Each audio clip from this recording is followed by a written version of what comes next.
Imagine being completely unable to move. No light, no room to breathe, no way out. Now imagine being upside down, your blood rushing to your skull, your lungs being slowly crushed by your own organs pressing downward, and knowing that somewhere above you, your pregnant wife is waiting by the phone. This is not a horror movie. This happened right here in the United States on the night before Thanksgiving. And 137 people tried everything they could to save him. They could not.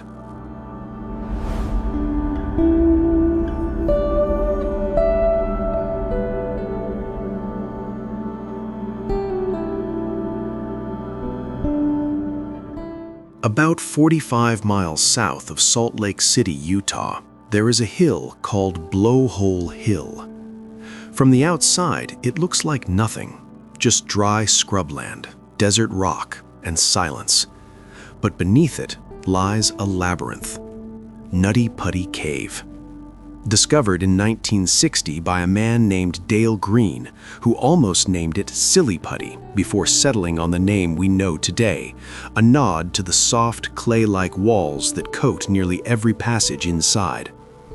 The cave is hydrothermal, meaning it was carved upward from below by superheated water forcing its way through limestone over millions of years. The result is a cave that feels alive, warm, humid, narrow in the strangest places, like the inside of a body. Which is probably why cave explorers named its passages the way they did.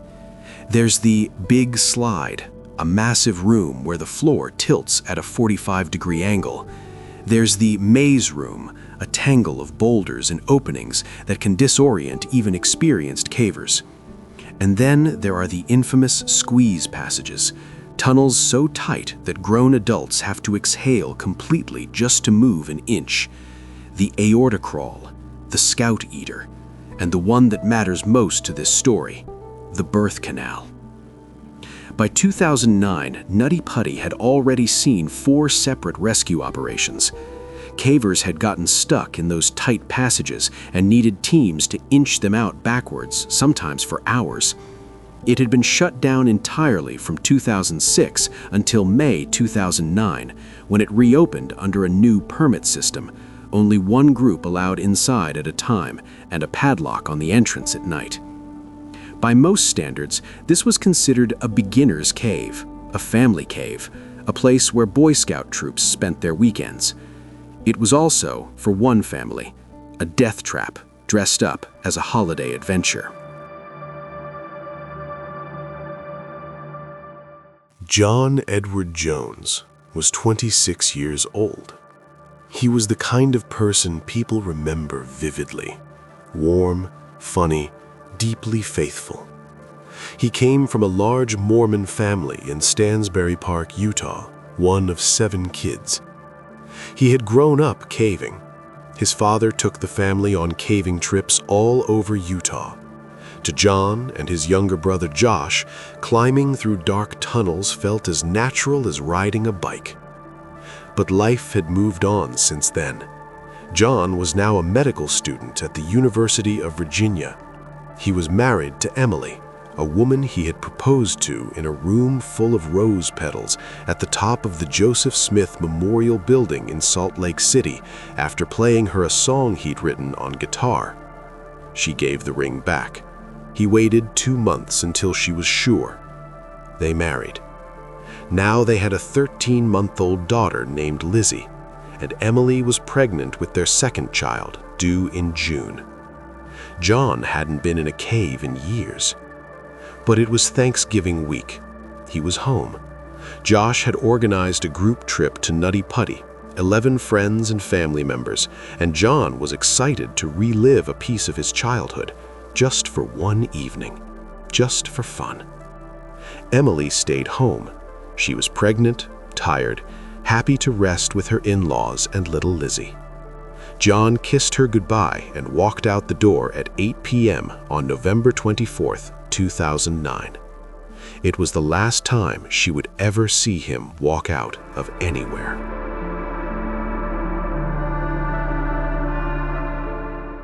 The group entered the cave at 8 p.m. They explored the big slide, the maze room, the easy open sections. John was grinning. This was his element. Then he and Josh pulled two friends aside. They wanted more. They'd heard about the birth canal, a legendary tight passage that required serious squeezing, but opened into a small room at the end where you could turn around and come back. A challenge, an adventure. They split up to search for it. John and Josh took a passage on the left. It started well enough. A cramped tunnel, maybe 15 feet long, then some undulations up and down. Tight rock faces, corkscrew twists. Nothing John hadn't done before. But then the passage narrowed in a way that made turning around impossible. The space was just 12 inches high. Not enough room to curl a 200-pound, 6-foot body back on itself. John knew he had to push forward. He came to a ledge, a sharp 90-degree drop downward to the left. He could see what looked like an opening down below. He believed he was close to the turnaround room at the end of the birth canal. He was wrong. What John didn't know, what no one knew, was that he had wandered off the mapped path entirely. He was in a section called Ed's Push, an unmapped, unexplored section that no caver had ever crossed. No survey had ever been done. No one had ever gone over that ledge. John went over it. He sucked in his stomach, gripped the rock in front of him, and pulled himself through, head first, angling downward. And then, in a moment that likely lasted only seconds, everything changed. He slid.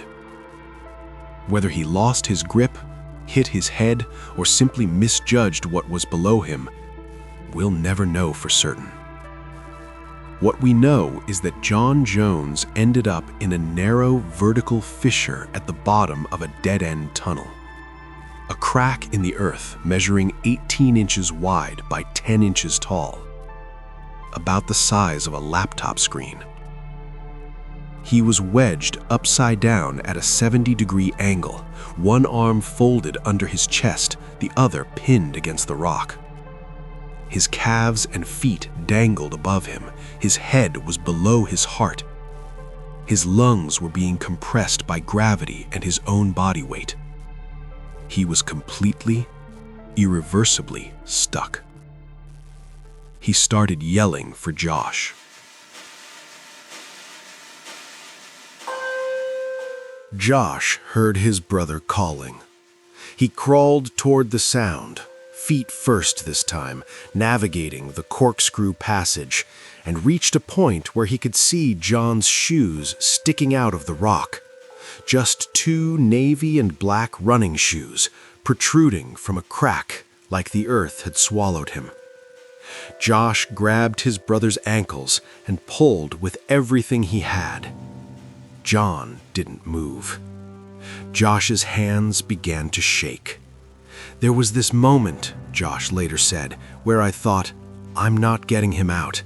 I don't know how anyone is getting him out. They prayed together. John, a deeply faithful man, recited hymns in the dark. Fear not, I am with thee.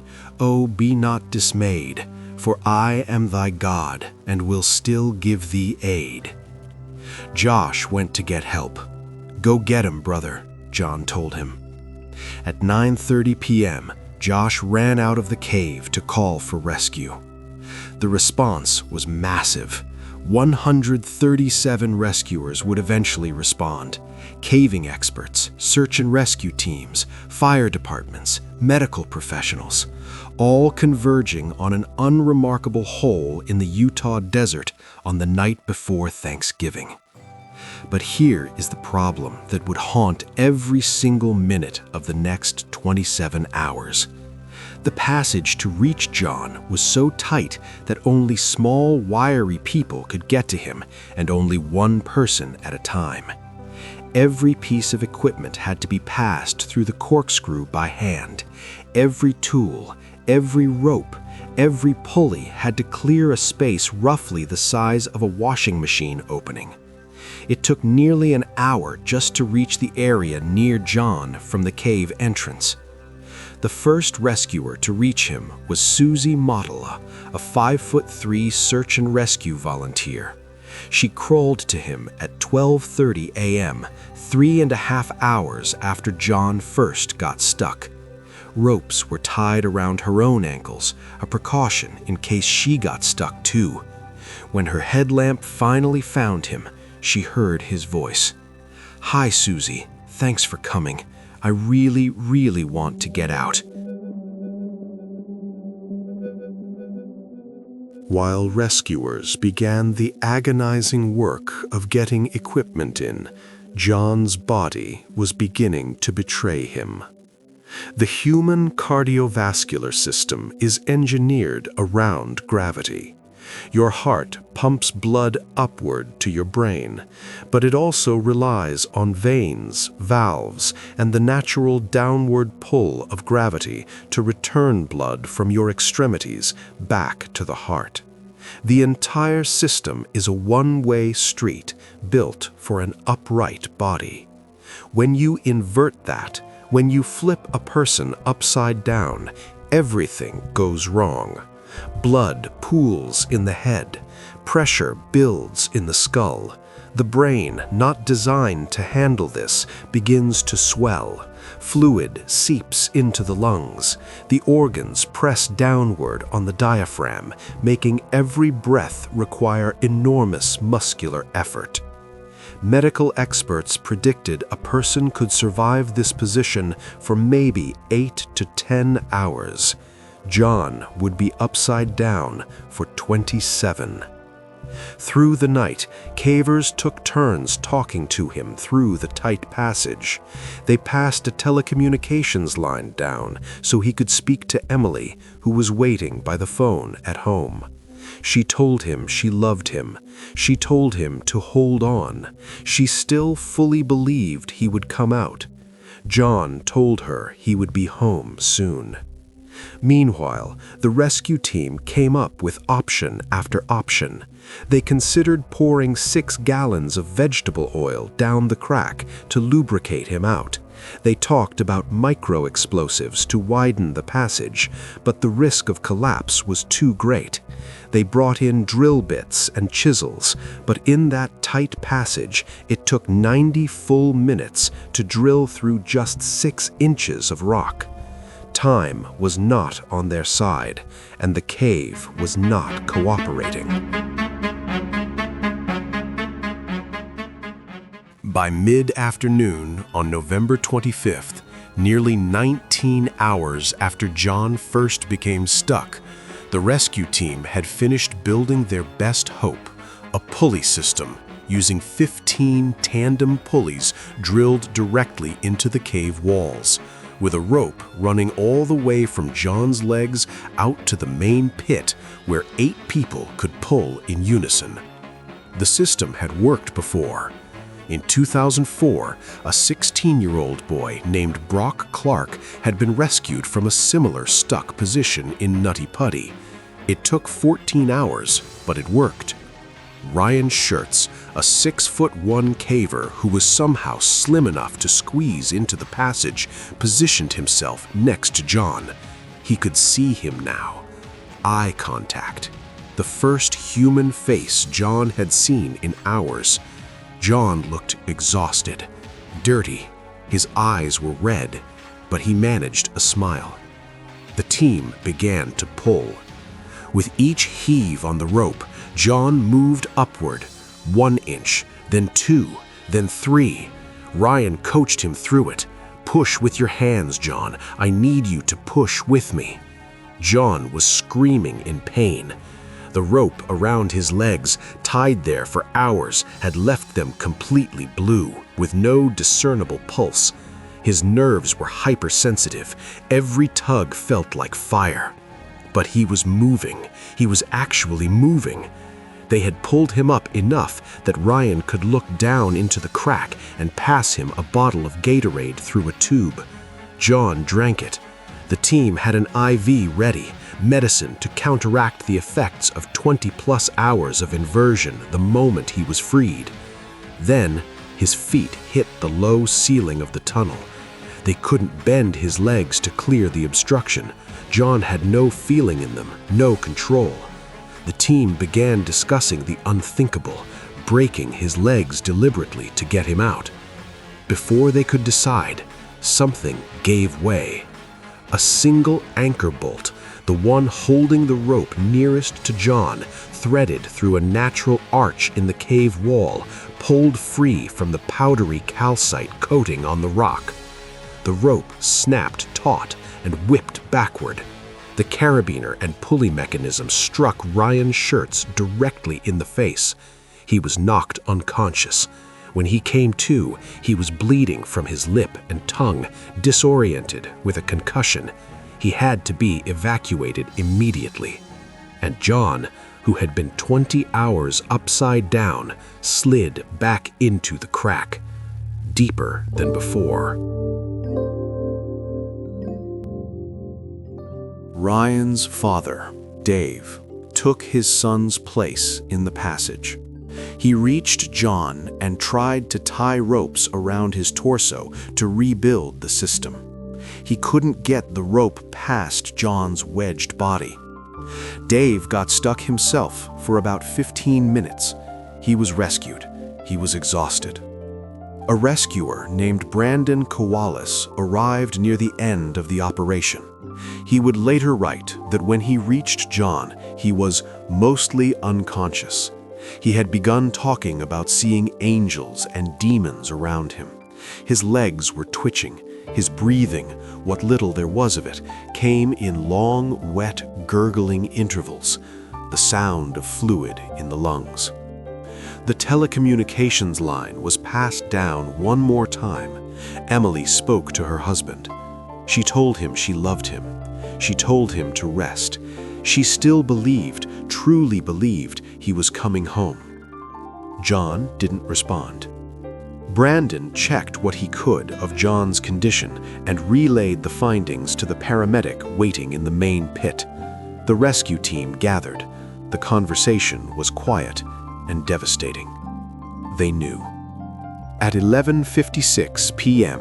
on November 25th, 2009, the night before Thanksgiving, a paramedic squeezed through the passage to John. He confirmed what everyone already suspected. John Edward Jones was pronounced dead. He had survived upside down for 27 hours, nearly 3 times longer than what doctors believed was medically possible.